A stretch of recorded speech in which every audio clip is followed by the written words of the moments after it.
Hi, hello everyone. I welcome you all on this amazing platform of Commerce वाला. मेरा नाम है अंशिका चतुर्वेदी और आप सभी लोगों को मेरा प्यार भरा नमस्कार। इस लेक्चर में हम लोग पूरा बर्ड चैप्टर पढ़ने वाले हैं। उसके साथ साथ हम एनसीईआरटी के कुछ क्वेश्चन एंड आंसर्स करेंगे।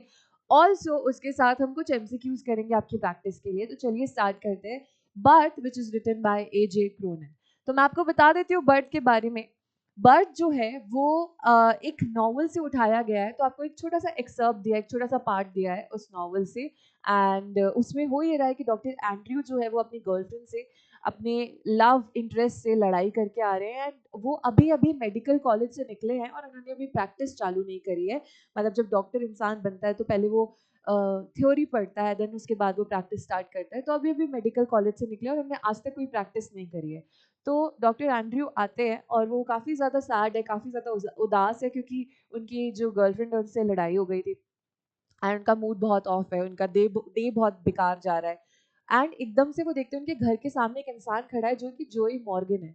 अब जोई मॉर्गन की बैकग्राउंड हिस्ट्री ये है कि जोई मॉर्गन और उसकी जो वाइफ सुजैन मॉर्गन है, उनको 20 ईयर्स हो चुके हैं शादी करे हुए और उनका लाइफ का पहला बेबी होने वाला है। और उनके घर के पास एक ही डॉक्टर रहते हैं which is doctor Andrew.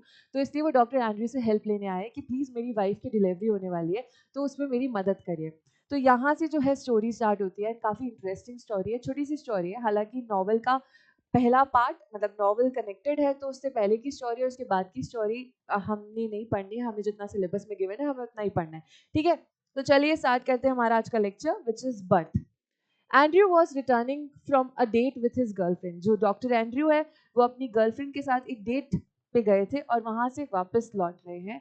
When he found Joey Morgan waiting for him outside his house, तो उनको बाहर एक इंसान मिलता है, उनके घर के बाहर। डॉक्टर एंड्रयू को उनके घर के बाहर एक इंसान मिलता है जिसका नाम है जोई मॉर्गन।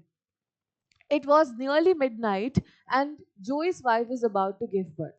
रात की बात थी भाई, आधी रात थी, और जो जोई की वाइफ है वो बच्चा देने वाली थी या फिर बर्थ देने वाली थी बच्चे को। Andrew snapped out of his heavy and dark thoughts. अब जैसे कि मैंने बताया, डॉक्टर एंड्रयू जो है वो अपने लव इंटरेस्ट के साथ लड़ाई करके आ रहे थे या उनकी आर्ग्यूमेंट हो रखी होगी, तो उस वजह से वो काफ़ी ज़्यादा हैवी और डार्क थॉट्स में थे, काफ़ी दुखी थे। और वो उससे बाहर आते and took his bag and walked with जोई टू हिज हाउस। तो वो अपना बैग लेकर आते हैं घर से और जोई मॉर्गन के घर तक निकल जाते हैं जोई मॉर्गन की वाइफ को हेल्प करने के लिए। Upon reaching, Joey informed Andrew that he would not go inside the house. अब जैसे ही जोई मॉर्गन के घर पहुंच जाते तो जोई मॉर्गन, क्योंकि सबसे पहली बार पापा बनने वाले थे, तो वो बहुत ही ज़्यादा नर्वस होते हैं। तो वो कहते हैं कि डॉक्टर मैं तो भाई घर के बाहर ही रहूँगा, आप जाइए, आप बर्थ मतलब वाइफ की हेल्प कीजिए, और जैसे ही बच्चा हो जाए तो प्लीज़ मुझे बुला लीजिएगा, क्योंकि वो काफ़ी नर्वस रहते हैं। और इसलिए जोई मॉर्गन जो है वो घर के बाहर ही रुक जाते हैं। ठीक है। Andrew could see that Joey was very much understrain. Understrain का मतलब है कि जोई मॉर्गन बहुत ज़्यादा स्ट्रेस थे, बिकॉज लाइफ में पहली बार उनको एक बेटा या बेटी जो होने वाला है, बच्चा होने वाला है। Andrew was taken to the bedroom which was small in size and poorly lit by an oil lamp. तो फिर एंड्रयू एक छोटी सी स्टेयर से ऊपर चढ़ते हैं और घर के अंदर जाते हैं। तो वो जो घर था, उनके घर का जो रूम था वो बहुत छोटा सा था and poorly lit by oil lamp, मतलब कि ज़्यादा लाइट नहीं थी, ज़्यादा रोशनी नहीं थी, एक छोटी सी ऑयल लैम्प जल रही थी वहाँ पे। Along with Joey's wife on the bed. Joey Morgan की वाइफ सुजैन मॉर्गन जो थी वो बेड पे थी, जो बच्चा डिलीवर करने वाली थी। Her mother and an elderly wife, mid wife. और जोई मॉर्गन की जो वाइफ है सुजैन मॉर्गन की मम्मी भी उनके साथ थी। ठीक है, उनकी मम्मी साथ थी एंड एक एल्डरली मिड वाइफ थी, मतलब कि लाइक बहुत थोड़ी सी ओल्ड भी नहीं, ज़्यादा ओल्ड भी नहीं, मतलब एक 40s तक की वो होगी, वो नर्स वहाँ पे मौजूद थी, midwife was present in the room. Mrs. Morgan's mother, an old woman. अब जो मिसेस मॉर्गन की मम्मी है वो कैसी थी? वो एक ओल्ड वुमन थी, ऑब्वियस सी बात है। was wise enough to know the complications of the situation, and काफ़ी ज़्यादा इंटेलिजेंट थी, काफ़ी ज़्यादा लाइक एक्सपीरियंस थी, तो उनको पता था कि इस सिचुएशन में कैसी कॉम्प्लिकेशंस या प्रॉब्लम्स आ सकती है। She knew it was going to be a long night and did not want the doctor to leave at the point of time.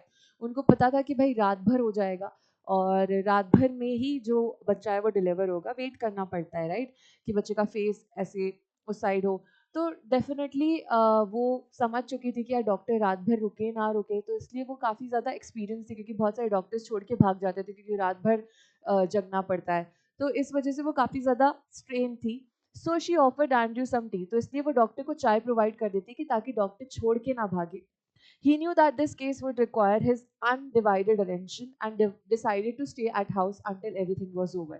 उनको पता था कि ये वाले जो केस है इसमें उनकी पूरी की पूरी अटेंशन लगेगी, इसलिए उन्होंने डिसाइड करा कि वो इस केस को पूरा ख़त्म करके ही जाएंगे, मतलब कि वो जोई मॉर्गन की वाइफ सुजैन मॉर्गन की हेल्प भी करके जाएंगे. Andrew drank the tea downstairs and checked on Mrs. Morgan after an hour. Andrew ने चाय पी और उसके बाद फिर 1 घंटे बाद वो ऊपर जाते हैं मिसेस मॉर्गन के पास चेक करने के लिए कि अभी टाइम हो गया है कि नहीं हुआ है बच्चा डिलीवर करने का. During his long wait his head was filled with dim thoughts about marriage. अब जब ये वेट कर रहे थे वो नीचे बैठ के कि भाई टाइम आ जाए बच्चे को डिलीवर करने वाला, तब उनके पूरे जो थॉट्स थे वो शादी के बारे में थे, मतलब वो शादी के बारे में सोच रहे थे. ही थॉट ऑफ फेमस पर्सनालिटीज, वो फेमस पर्सनालिटीज के बारे में सोच रहे थे, लाइक ब्रैमवेल के बारे में सोच रहे थे और एडवर्ड पेज के बारे में सोच रहे थे, who had unpleasant experiences in relationships and marriage. जिनके भाई बहुत ही खतरनाक एक्सपीरियंस रहे, बहुत खराब एक्सपीरियंसेस रहे मैरिजेस में. ठीक है. He wanted to think of marriage as an ideal state of bliss. वो चाहते थे कि जो मैरिज है वो सोचे तो मैरिज उनके लिए एक ब्लिस साबित हो, एक हैप्पीनेस साबित हो, ना ही उनके लिए एक स्ट्रेस साबित हो. His thoughts were unhappy and while he was brooding over his girlfriend Christine, तो उनके थॉट्स बहुत अनहैप्पी थे क्योंकि ऑब्वियसली बात है गर्लफ्रेंड से लड़ाई हो गई थी, उनकी क्रिस्टिन से लड़ाई हो गई थी. एंड ब्रूडिंग ओवर का मतलब क्या होता है? ब्रूडिंग ओवर का मतलब होता है कि वो पूरे के पूरे थॉट्स क्रिस्टीन के बारे में, अपनी गर्लफ्रेंड के बारे में सोच रहे थे. Mrs Morgan's mother interrupted him. उतने में ही मिसेस मॉर्गन की जो मम्मी है वो इंटरप्ट करती है उन्हें. She informed him that Susan did not want to be put under anaesthetic. तो वो इन्फॉर्म करती है Susan Morgan, Mrs Susan Morgan की मम्मी, कि सुजैन ने ऐसा कहा है कि उसे एनेस्थीसिया ना दिया जाए. एनेस्थीसिया आपको पता होगा कि जिससे एक दवाई होती है जिससे कि आदमी को बेहोश करा जाता है, तो एनेस्थेटिक ना दिया जाए, क्योंकि Andrew convinced her that it was not harmful at all. तो सुजैन ने मना इसलिए करा था क्योंकि हो सकता है कि वो बच्चे को हार्म कर जाए. तो डॉक्टर एंड्रयू उस पर कहते हैं कि नहीं, कोई दिक्कत नहीं, ना ही कोई बच्चे को प्रॉब्लम होगी और ना ही मम्मी को कोई प्रॉब्लम होगी. The midwife called for Andrew at 3:30. अब 3:30 midwife nurse जो है वो एंड्रयू को कॉल करती है. He thought he might as well start working on the process of delivery. तो midwife को, नर्स को लगता है कि अब वो जो डिलीवरी का प्रोसेस है वो स्टार्ट कर देंगे. The labor went on for a long 1 hour. जो लेबर था, डिलीवरी चली 1 घंटे तक. The child was born at dawn but was stillborn. तो जो बच्चा था वो पैदा होता है एट डॉन, पैदा होता है. डॉन का मतलब क्या होता है? वो सुबह सुबह का टाइम होता है जब अंधेरा भी रहता है, सनराइज नहीं हुआ होता है, 4 बजे तक, 4 साढ़े 4 तक की बात होती है. एंड बच्चा पैदा तो हुआ बट वो था स्टिल बॉर्न, मतलब कि वो अलाइव पैदा नहीं हुआ.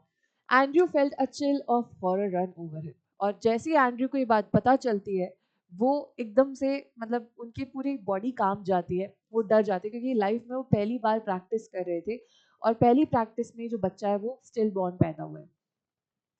The mother was also in a fragile state. अब जो मम्मी थी वो बहुत ज़्यादा फ्रेजाइल थी, उनने भी डिलीवरी करी है. तो जो बच्चे की माँ थी सुजैन मॉर्गन, वो भी बहुत ज़्यादा नाजुक स्टेट में थी, बहुत नाजुक सिचुएशन में थी.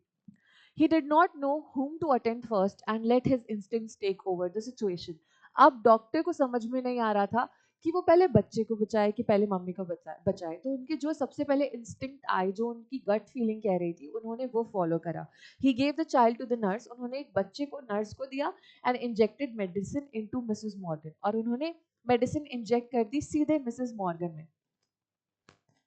ठीक है, क्योंकि उनको ये लग रहा था कि चलो बच्चे को तो बाद में देख लेंगे, पहले मम्मी की जान बचाई जाए. And tried fiercely to revive her flaccid body. तो उनकी फ्लैसिड बॉडी को उन्होंने रिवाइव करने की, जिंदा करने की कोशिश करी. And Mrs Morgan regained herself after a few minutes. और मिसेस मॉर्गन जो है वो होश में आ जाती है कुछ ही टाइम में. Andrew wanted to attend to the stillborn child next. अब एंड्रयू का दूसरा मोटिव था भाई बच्चे को बचाना, right. The midwife had hidden the baby boy under the bed. तो नर्स जो थी उसने बेबी बॉय को, मतलब वो लड़का था, उसे बेड के नीचे छुपा दिया था. Andrew lifted the boy from the newspapers. तो एंड्रयू ने उस बच्चे को लिफ्ट करा न्यूज़पेपर से, वेयर ही वाज केप्ट, जहाँ पे बच्चे को रखा गया था. The boys body was tender and lifeless. Boy की जो बॉडी थी वो टेंडर थी. टेंडर मतलब कि बहुत ज्यादा सॉफ्ट थी. सॉफ्ट नहीं होते, ऐसे थुल थुल होते. एंड लाइफलेस थी, मतलब कि उसमें जान नहीं थी, boneless, lifeless. His head hung weak and lifeless. उस बच्चे का सर ऐसे लटका हुआ था, lifeless and hung His limbs seemed boneless. उसके limbs तो थे, हाथ और पैर, वो boneless थे. Andrew began to analyze the situation. Andrew ने situation analyze करने की कोशिश करी and thought of different medical conditions. और उन्होंने different medical conditions के बारे में सोचा that might lead the child into this condition, कि मतलब किस वजह से बच्चा जो है वो still born पैदा हुआ होगा. तो सबसे पहला thought उनके दिमाग में आया था कि suffocation की वजह से बीमारी हो जाती है, उस वजह से बच्चा जो है वो still born deliver होता है. His mind instinctively ran back to a case in the समार्जन.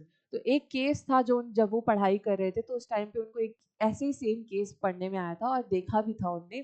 तो he frantically ordered the midwife to bring hot and cold water and basins. तो उन्हें याद आता है कि उस बच्चे को कैसे रिवाइव करा गया था. तो वही प्रोसेस फिर वो दोबारा करते हैं. वो मिडवाइफ से नर्स से कहते हैं कि हॉट और कोल्ड वाटर वो लेकर आए और बेसिन्स लेकर आए. बेसिन्स मतलब कि टब लेकर आए. He prepared 2 basins. अब उनने डॉक्टर ने क्या किया, उन्होंने 2 बेसिन्स प्रिपेयर करे. वन विथ कोल्ड वाटर, एक में तो था ठंडा पानी, and the other with hot water, दूसरे में था hot water. At the temperature his hands could bear, मतलब इतना गर्म था कि भाई आपके हाथ जो है वो एडजस्ट हो जाए उसमें. Then he dip the baby into the basin alternatively. और फिर उसके बाद बच्चे को वो एक पानी, पहले ठंडे पानी में डिप कर रहे थे, फिर उसके बाद निकाल के गर्म में डिप कर रहे थे, फिर ठंडे में. तो ये प्रोसेस वो कर रहे थे. Mrs Morgan's mother and the midwife were looking at him in utter shock and bewilderment. तो यार मिसेस मॉर्गन और जो नर्स थी उनकी, मतलब मिसेस मॉर्गन की मम्मी और जो नर्स थी, वो दोनों डॉक्टर एंड्रयू को बहुत ही ज्यादा शॉक में देख रहे थे कि ये क्या कर रहे हैं, और बेविल्डरमेंट में देख रहे थे. बेविल्डरमेंट का मतलब होता है कि कंफ्यूजन में देख रहे थे कि ऐसा क्यों कर रहे हैं. He remembered how hopeful Mrs Morgan and her mother were about this baby. अब उतने ही उसी टाइम पे डॉक्टर एंड्रयू को ये चीज याद आती है कि यार कितनी होप थी Joe Morgan, Mrs Morgan, Susan Morgan and उनकी मम्मी को, क्योंकि 20 साल में पहला बच्चा डिलीवर हो रहा है. तो उनको ये था कि यार मतलब बच्चा सही सलामत हो, सही हो, ठीक है. तो कितने होप्स लेके वो बैठे थे. तो डॉक्टर ही सोचते हैं there seem to be no change in the baby's physiological condition. But कोई भी चेंज नहीं आता है बेबी की फिजियोलॉजिकल कंडीशन में. This the midwife begged him to stop. तो मिडवाइफ कहती है, देखते हैं जब डॉक्टर जो है वो बच्चे को एक बेसिन से दूसरे बेसिन में ऐसे जगलर की तरह घुमा रहे हैं, तो फिर वो जो मिडवाइफ है वो कहती है कि रहम करो डॉक्टर, मत करो उस बच्चे के साथ ऐसा, ठीक है.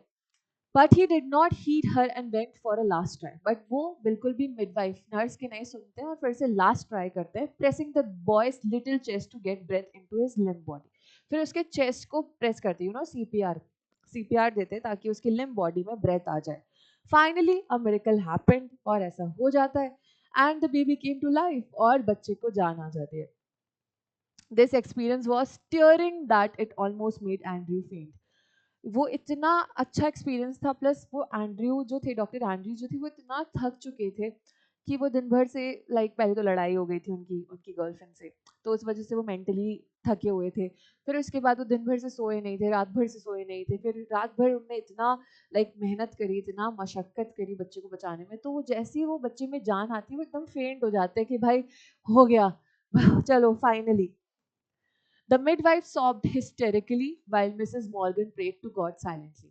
अब मिडवाइफ जैसे ही बच्चे में जान आती है तो नर्स एकदम रोने लग जाती है. हिस्टोरिकली मतलब कि तेज तेज रोने लग जाती है. एंड मिसेस मॉर्गन की जो मम्मी थी वो भी प्रे कर रही थी गॉड को कि प्लीज प्लीज प्लीज बच्चा पैदा हो जाए. नानी, जो बच्चे की नानी थी, overwhelmed by the strenuous experience. अब क्योंकि वो सहम जाते हैं डॉक्टर एंड्रयू इस एक्सपीरियंस से, Andrew put on his jacket and went out of the room. Andrew ने अपनी जैकेट पहनी और वो रूम के बाहर चले जाते हैं, informing that he would come for his bag later. वो कहते हैं कि मैं अपना बैग बाद में ले जाऊंगा. He drank some water in the scullery. उन्होंने स्कलरी में पानी पिया. Scullery, you know what is scullery, जो बर्तन जहाँ पे धोते हैं वो स्कलरी होता है, वहाँ पे पानी पिया. Went outside to find Joe sitting with a tense expression. बाहर देखते तो जोई जो है, जोई मॉर्गन बच्चे के पापा जो है, वो रात भर से घर के बाहर खड़े हुए हैं. वो उन्हें देखते हैं एंड उसके बाद वो टेंस एक्सप्रेशन में होते हैं. He announce to him that both the child and the mother were all right. वो अनाउंस करते कि भाई माँ भी ठीक है, बच्चा भी ठीक है. As Andrew walked along the street with other miners, और जब जो एंड्रयू है वो स्ट्रीट पे वॉक कर रहे थे, ही could not help thinking that he had done something real at last. वो मतलब इमेजिन नहीं कर पा रहे थे कि मेडिकल कॉलेज से जस्ट निकले ये, आज तक कोई प्रैक्टिस नहीं करी है, सबसे पहली प्रैक्टिस रही और इतनी सक्सेसफुल कि एक स्टिल बॉर्न बेबी को उन्होंने लाइफ दे दी। तो कितने बढ़िया डॉक्टर वो साबित हो चुके हैं और उन्होंने जिंदगी में कितना कुछ बड़ा कर दिया है, ये सोचते हुए वो घर जा रहे थे। ओके, कंक्लूजन की बात करें तो ये जो समरी है shows how medical practitioners use their knowledge, मतलब कि कैसे मेडिकल प्रैक्टिशनर्स जो होते हैं वो अपनी knowledge and presence of mind को यूज करते हैं एक लाइफ बचाने के लिए, to deal with life threatening emergency situations. मतलब वो पूरी जी जान लगा देते हैं जो जो उनको नॉलेज होती है कि वो एक लाइफ बचा लें। Andrew's endeavour to bring back the child, Andrew का जो लाइक वो था, डिटर्मिनेशन था कि उन्हें लाना है, बच्चे को जिंदा करना है, despite being discouraged by the midwife. हालांकि नर्स ने उन्हें बहुत डिस्करेज करा कि मत करिए मत करिए, वो बच्चा अब नहीं हो पाएगा। Gives as an idea of how dedication and correct judgement can change outcomes. कि भाई ये बताता है कि अगर आप में डेडिकेशन है और आपको कोई भी रोक ले और आपको है जजमेंट है तो आप सब कुछ सही कर सकते हो। Andrew was new to his field, हालांकि एंड्रयू जो थे वो न्यू थे फील्ड में, जैसे कि मैंने बताया, with that instinct for saving someone was bigger than his fear. But उनके डर से बड़ा ना वो इंस्टिंक्ट था कि भाई मेरे को तो जान बचानी है किसी की, and not understanding the situation at hand clearly. The story also reflects the kind of guilt and emotional turmoil doctors go. और ये भी दिखाते हैं कि डॉक्टर्स कितने गिल्ट से और इमोशनल टर्मोइल से जाते हैं जब वो किसी की जान नहीं बचा पाते हैं। उनको भी एक गिल्ट होता है कि अरे यार मैं जान नहीं बचा पाया, यार इनकी होप मैंने तोड़ दी, right. Through when they are responsible for saving someone's life, जब उनको रिस्पॉन्सिबिलिटी होती है किसी की लाइफ बचाने की, ठीक है। Okay, understanding the deeper meanings involved in a piece of writing is very important. Okay, ये तो who is the author of birth, बहुत ही इजी है ये तो, एजे क्रोनिन, राइट। तो यहाँ पे तो बहुत बहुत बहुत ज्यादा इजी है, A J Cronin. Andrew did his medical practice under the assistance of, Andrew ने किसके अंडर मेडिकल प्रैक्टिस करी है? Doctor Page, doctor Morgan, doctor William, doctor Shane.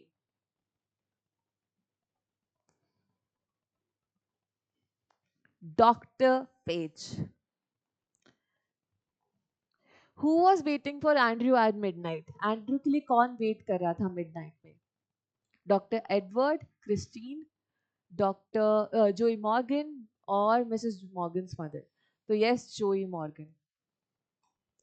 What did Andrew remember about Samaritan, Andrew को Samaritan के बारे में क्या याद है?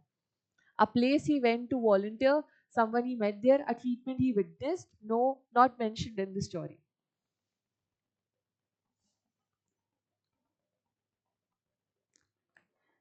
A treatment he witnessed, उन्होंने वो ट्रीटमेंट को फिर अप्लाई करा था।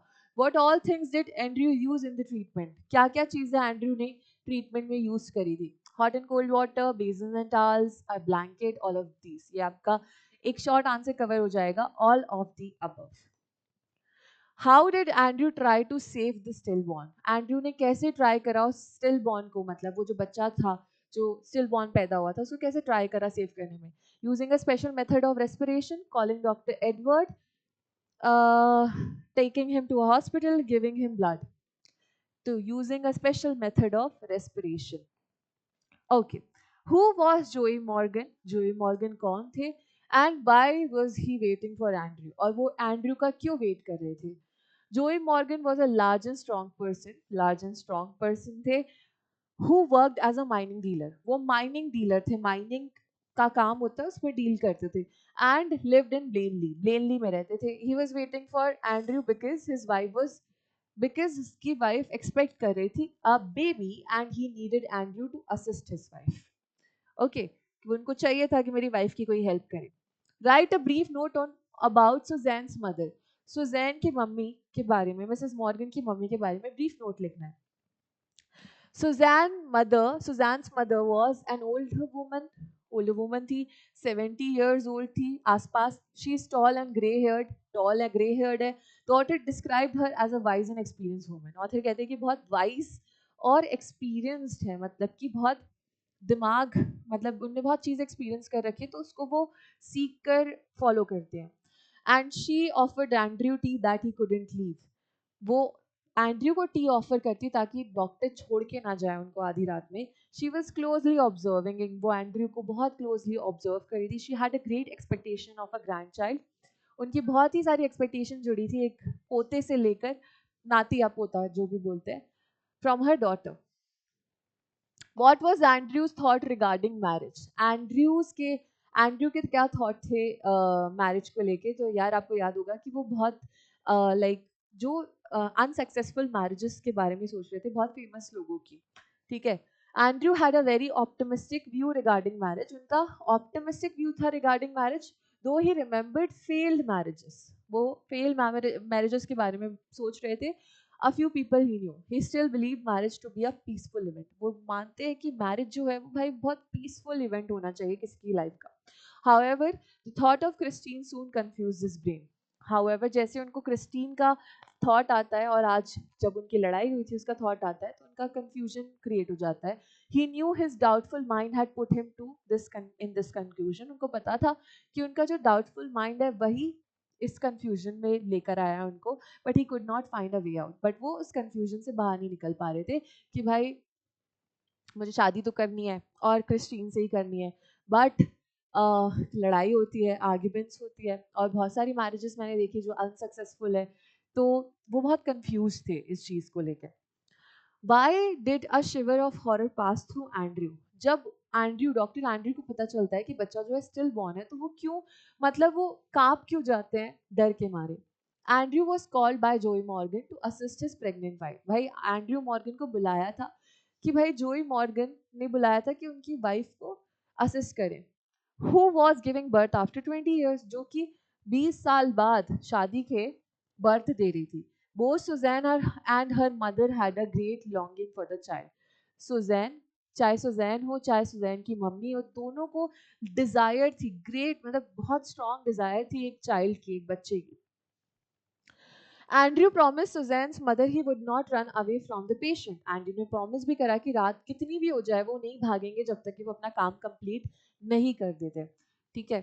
When Suzanne gave birth to the child, but जब सुजैन ने बर्थ दिया चाइल्ड को, it looked lifeless, वो lifeless था, and she was in devastating condition। और जो सुजैन मॉर्गन थी वो भी बहुत खतरनाक कंडीशन में थी। That made a shiver of horror pass through Andrew। इसी वजह से डॉक्टर एंड्रयू को डर के मारे वो कांपने लग गए थे।